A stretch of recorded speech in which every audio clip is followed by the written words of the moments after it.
Eclesiastes e Cânticos juntos. Ou seja, se você for estudar esses livros, procure estudar juntos, porque são livros históricos, no sentido que são histórias semelhantes, escritos em períodos semelhantes, né? E é importante você criar uma ligação entre eles para extrair o melhor entendimento desse. Aqui só estou dando alguns exemplos, tá bom? Esdras e Neemias, Ageu e Zacarias e Malaquias foram obras escritas no mesmo período, num período chamado de pré-exílio. Ou seja, quando você está lendo esses 5 livros aqui, você vai entender o que estava acontecendo naquela época com o povo de Israel, ok? Com aqueles que voltaram da Babilônia, ou seja, depois do exílio. Por isso o período pós-exílio. O exílio foi aonde, gente? Foi na Babilônia. Depois o Império Medo-Persa, o Império Grego, que depois voltou as 3 levas para a terra de Israel, para a restauração do templo, dos muros e da terra de Israel, ok? Então 3 grupos vieram do cativeiro, do exílio, por isso pós-exílio. Esse aí foi o tempo da desobediência, né? Isso, exatamente. O exílio foi por causa da desobediência, e o retorno do exílio foi uma palavra profética liberada, né, e entendida por Daniel, que haveriam 70 anos de exílio. E depois desses 70 anos, Deus restauraria o seu povo novamente na sua terra. Vieram em 3 levas. A primeira leva com Zorobabel, segunda leva com Esdras, e a última leva, a terceira leva com Neemias. Tudo isso na Bíblia, nesses 5 livros aqui mencionados, você vai conseguir entender o que é que estava acontecendo naquela época com o povo de Israel, nesse período conhecido como pós-exílio, tá? Então, por isso, estudo histórico, ou seja, quando você estiver estudando um livro que tiver conexão com outro livro, que é a mesma história, estude ele, para que o teu estudo seja enriquecido, ampliado, melhor compreendido. É nesse sentido aqui, tá bom? Segunda Crônicas, né? Comparado também com Primeira e Segunda Reis, porque são crônicas de reis, são cartas, né? São escritos de escribas de reis do que estava acontecendo com os reinados de Israel. Então, Segunda Crônicas, Primeira e Segunda Reis falam das mesmas histórias. Algumas delas até se repetem. Então, são detalhes importantes para a gente ler em conjunto quando estiver lendo, ok? Estudar Atos também, junto com as cartas paulinas. Por quê? Porque enquanto Paulo está escrevendo as cartas paulinas, as histórias estão sendo relatadas lá no livro de Atos. As 3 viagens missionárias de Paulo. Sim ou não, né? A partir da conversão de Paulo, você vê que o centro ali do livro de Atos é o ministério apostólico de Paulo, até o final de Atos.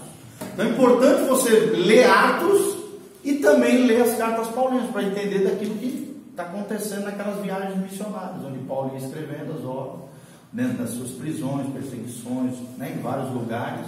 Mas para entender a história do que estava acontecendo, você precisa ler o livro de Atos dos Apóstolos, que na verdade é Atos da Igreja. É um livro que está em aberto ainda. Nós fazemos parte do livro de Atos.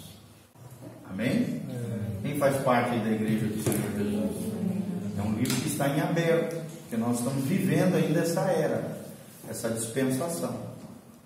A volta de Jesus Cristo, você acha que provavelmente vai ser relatada como uma continuação da Bíblia? Vai ter continuidade da Bíblia? Não. A Bíblia se encerrou, tá? Quanto à sua escrita, quanto às suas profecias, se encerrou. O que está acontecendo são a concretização daquilo que já foi falado na Palavra de Deus.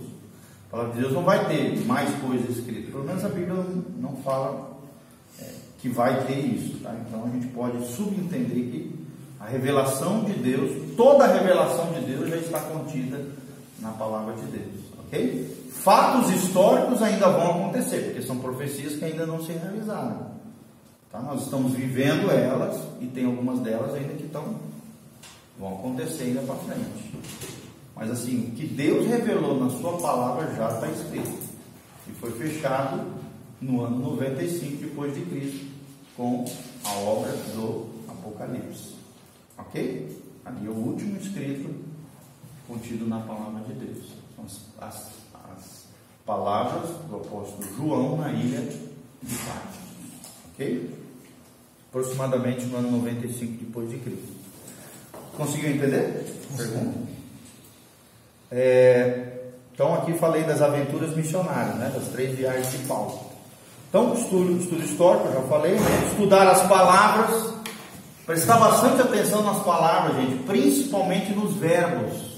Às vezes você quer preparar um estudo bíblico, um sermão, uma pregação. Gente, nas próprias palavras já tem uns pontinhos que você pode abordar. Os verbos, principalmente os verbos. Preste atenção, porque às vezes ali já estão os pontinhos, né, da tua exegese, da tua interpretação bíblica, na descoberta do que a Bíblia diz a respeito de determinado fato, né? Por exemplo, porque Deus amou. Primeiro verbo, amar. Poderia ser o primeiro ponto. O mundo de tal maneira que deu. Segundo verbo, dar. Amar é dar. Está vendo? São palavras que têm conexão. Deu o seu único filho, para que todo aquele que nele crê. Outro verbo, amar, dar e crer. 3 verbos, pode ser 3 pontos de uma pregação. Amar, dar e crer. Está vendo? Olha que tremendo. 3 verbos num versículo que podem se tornar os 3 pontinhos da tua pregação, da tua exegese, do teu estudo. Que deu o seu único filho, para que todo aquele que nele crê não pereça, mas tenha a vida eterna. Por último, ter. Outro verbo. Olha que tremendo. Amar, depois dar, depois crer e depois ter. Olha que tremendo essas 4 palavrinhas. Amar, dar, crer e ter. 4 pontos. Pode ser uma pregação. Tremendo, né? 4 verbinhos preciosos dentro de um trecho da palavra de Deus, que pode se tornar os 4 pontos da tua pregação. Falar sobre o amor, falar sobre o dar, a importância do amor em ação. O que é o amor em ação? É dar. Agir com generosidade, com misericórdia, ofertar, servir as pessoas. Olha quanta coisa que dá para falar no dar. Depois, crer, a importância do crer. Não adianta dizer que você ama a Deus, que você serve os outros, dá para os outros no sentido de ajudar as pessoas, se você não fizer com o coração crendo em Deus. E por último, se você amar, se você dá, se você crer, você vai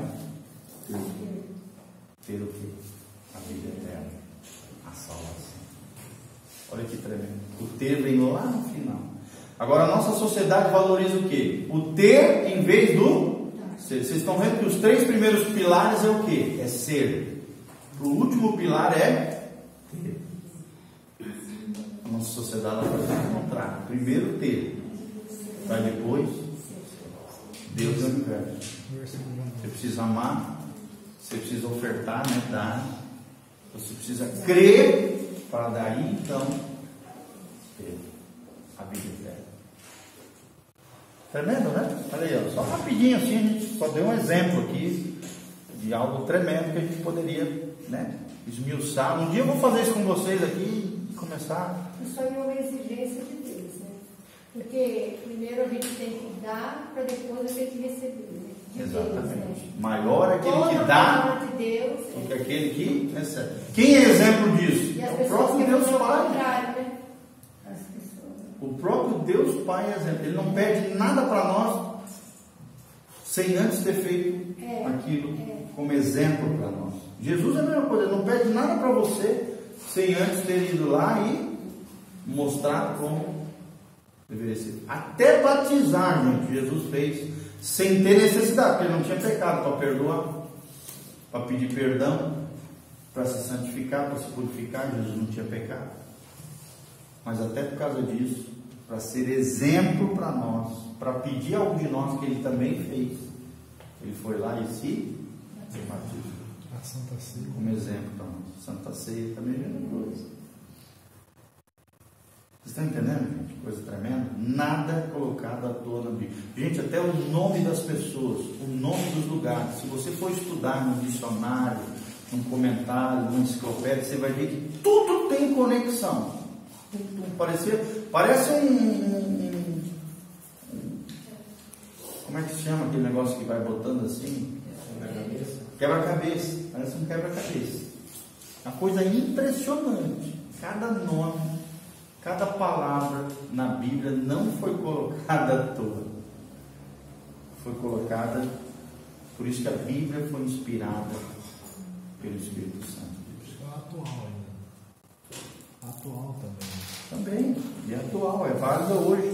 Ela fala com nós hoje, né? Então, estudar as palavras para que a gente tenha uma exegese, saiba descobrir aquilo que a Bíblia diz, ok? Consultar dicionários, enciclopédias, concordâncias, chaves bíblicas, são aquelas ferramentas que nós já falamos.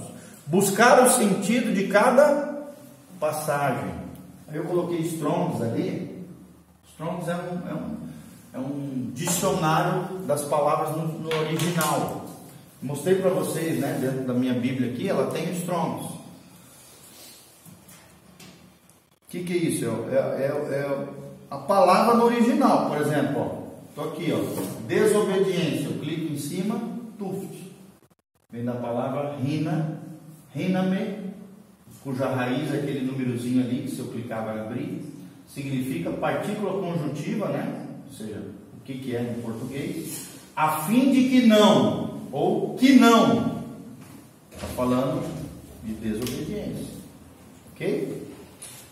Palavra aqui, logos, palavra proferida em viva voz, decreto, discurso, está tudo aqui. Um dicionário de palavras. Ok? Então existe. Um dicionário das palavras no original. É mais que um dicionário bíblico. É um dicionário, por isso que eu botei Strong's. Esse aqui é o dicionário Strong's. É um dos melhores dicionários do mundo. Que cada palavra da Bíblia é importante, ele coloca uma numeração, e essa numeração tem ligação com um sentido, um contexto, um significado possível.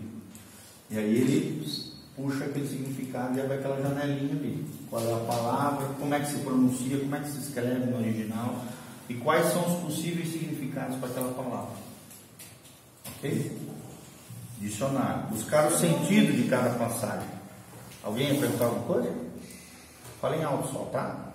Lembra que o pastor é... Pastor, me chamou a atenção que você falou que Jesus deixou, ele batizou, fez várias coisas para deixar como exemplo.